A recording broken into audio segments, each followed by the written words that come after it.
Buen día, estamos acá con doña Rosa Segovia. Ella es de Piribebuy, es artesana. Ella hace poncho de 60 listas.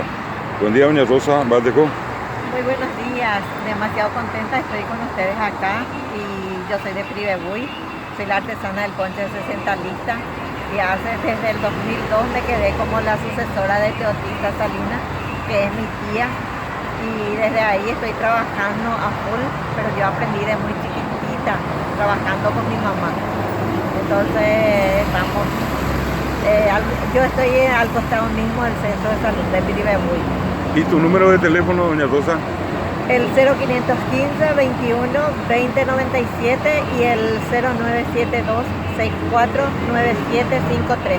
Muchas gracias. Y una consulta, ¿cuánto tiempo más o menos tarda el hacer un poncho de estos si alguien te pide?